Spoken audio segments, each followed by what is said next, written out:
Hi everyone, my name's Juliet and I'm a British author of children's and young adult fantasy and science fiction, and short stories for all ages. This is my first video in a podcast style, and it's about how to physically, and I suppose mentally, get started with creative writing. Today I'm talking about how to get those first words down on the page. If you're unexpectedly stuck at home at the moment, which I know a lot of people are, you might be thinking about doing some of those things you've always wanted to, that you never had time for before, like writing that epic novel. You're full of enthusiasm for the task. This is really it. But when you sit down at your computer, or with pen and paper in hand, or even with a clunky old typewriter, that blank page stares back at you with cold, uncaring eyes, and you find that you're paralysed by the thought of what you're trying to do. You simply can't get started. Getting started is one of the most difficult things about writing. If you thought writing would be easy, think again. So, here are a few reasons you might be stalling, and some methods you might be able to use to get around them. Everyone's different, and not everything will work for everyone. Number 1. I have an idea, but every time I try to plan it out, I get stuck. Planning out your writing is a good approach for many people, but you don't have to plan if that doesn't work for you. Not all writers work that way. I don't. When I start, I have a basic idea, which is probably what you have, a beginning, a few plot points, an ending, but I have no clue as to how that's going to pan out, or how I'm going to get from point A to point B. That's the fun of it for me. I simply sit down at the computer and start writing. Now, you might think I mean stream of consciousness writing. No, it's not like that. It's simply starting with something you know, the beginning, and seeing how the plot develops. It does require thought, but you're only worrying about the part of the story you're in, not what's coming up. Does that make sense? It's kind of difficult to explain, but try it and see. It might work for you. Alternatively, there are a ton of books out there that can help you with planning your book. I'm not saying you should take everything they say as the must do, because it's their process they're talking about, not a universal truth. But each book will give you at least one nugget that will help you along the way. I'll link to a few writing craft books down in the description to get you started. Not an exhaustive list, just a few I've read. Those will be affiliate links, so I'll get a small commission if you do purchase. Number 2.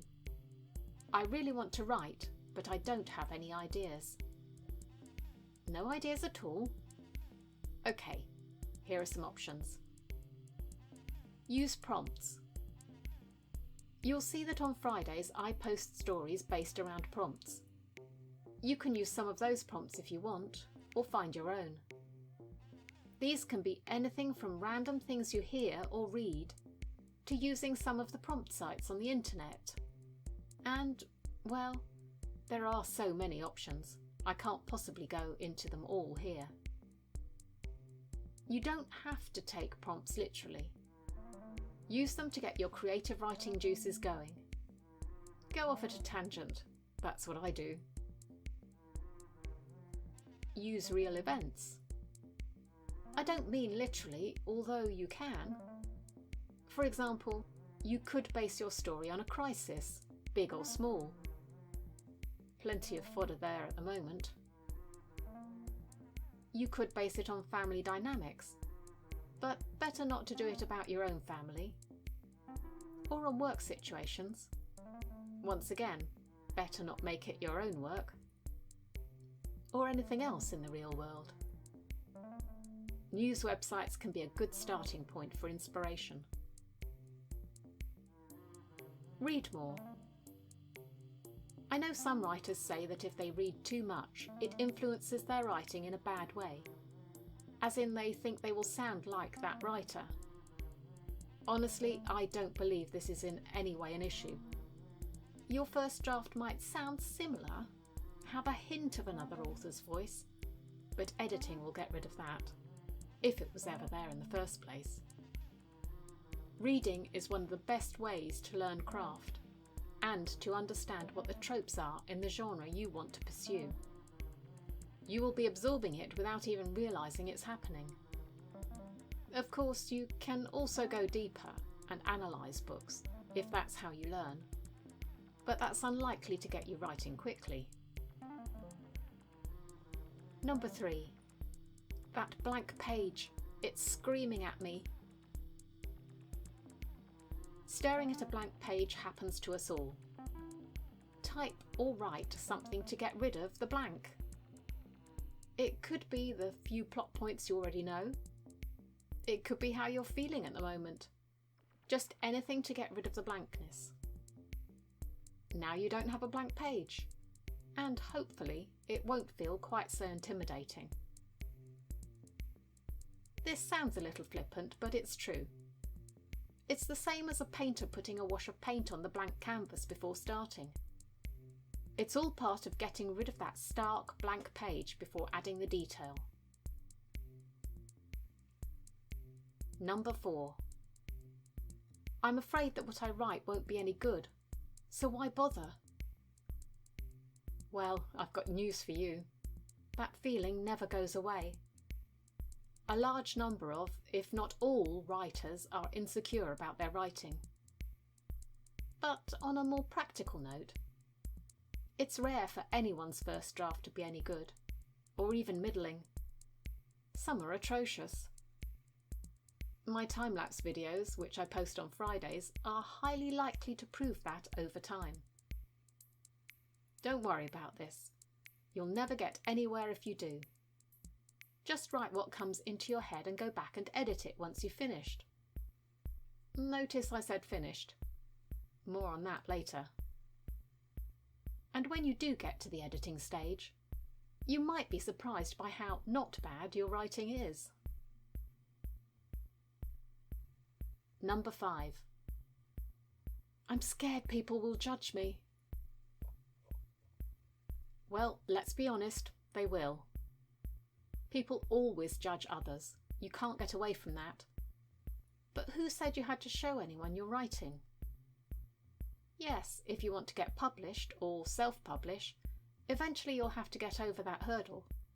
But right now, when you're writing your first few pages, no one has to see that ever. So you can stop being scared. Maybe I'll do another post on overcoming being scared for when you're further down the line. Leave a post in the comments if you'd like me to do that. It's important to understand that no writing is ever perfect. You could always tweak it that little bit more. Eventually, you just have to say it's done. And most writers get scared, to varying degrees, whenever their writing goes out into the world. It's just one of those writer things. Number 6. It's so epic. Epic, as in really long, big scope books, are fine, but writing one is also really intimidating. If your ultimate goal really is to write that epic fantasy, you probably shouldn't start with that.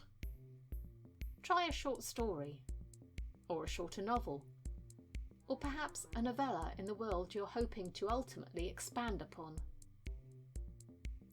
You have to learn how to write and finish something. Finishing is often more difficult than starting. It's easier to start and finish with a shorter work.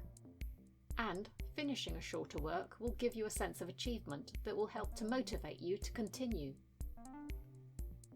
Start small, work up to big. Number 7. My brain hurts. Then stop. I know this is a podcast about starting writing, But writing will be even more difficult when you do start, and it'll never be easy. Don't expect to spend hour upon hour at it if you've never done it before. You do need to make it into a habit, but give yourself a set amount of time. Could be as short as 15 minutes, and just write for that period. Do that every day for a week, say, and if you manage it, start increasing the time. Or do 15 minutes in the morning and in the afternoon, if you prefer. Remember, you're learning to write and you already know it isn't coming as naturally as you want it to. Don't force it. Everything you learn to do takes practice, and that can be exhausting. Learning in small pockets of time can help to get you into the habit and make it feel manageable. There are apps out there which can help you do these short writing sprints, or you can use the timer on your phone. You can even use that novelty kitchen timer, whichever suits. Number 8. I'm so distracted. There's no cure for this other than getting rid of the distractions.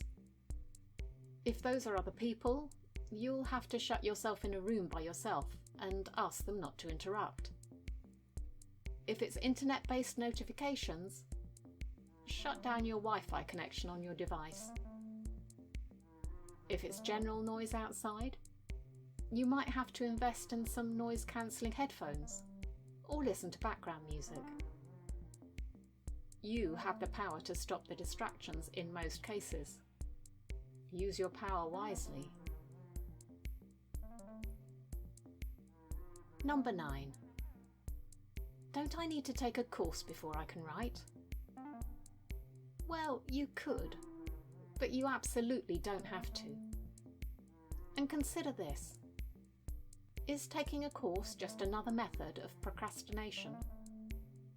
How about trying some writing exercises first? A quick internet search will give you lots of writing exercises you can try, and might help to give you some structure to your writing. But as an example, you could write a letter. Not a real one, obviously. This is about creative writing. Perhaps a scandalous one for your romance book, or a ransom letter that your antagonist is going to send to the parents of their hostage. Or, well, you get the idea.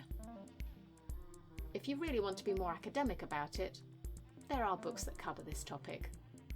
I might link to some of those below too. Number 10. It's all nonsense. That's great. I'm a fan of writing the weird, especially in my flash fiction. And what better way to wake up your creativity than writing complete nonsense? Oh, that's not what you meant. Look, we've already touched on this. You are the worst judge of your own writing. You will always think it's worse than it is. Let it rest, write something else, then go back to it. You'll be more objective. And that's when the real work starts anyway. The editing. As I was saying, nonsense is good. You could write about your sentient stapler, or the shirt that you put on which makes your body start doing the cleaning, or next door's dog scaling the wall of your house. I'm sure you can go a lot weirder than that. But if you use one of these, let me know in the comments. Perhaps I'll use them in a future Fiction Friday. And that, my friends, is the end of my 10 tips on how to start writing. I hope this was helpful to you, and I wish you every success with your endeavours. I know you can do it. If you enjoyed this video, don't forget to like and subscribe. If you have any other topics you'd like me to talk about from my creative writing perspective, in this kind of podcast video, please put them in the comments below and I'll see what I can do. If you want to watch me creating stories, check out this playlist. Thank you for listening. Until next time.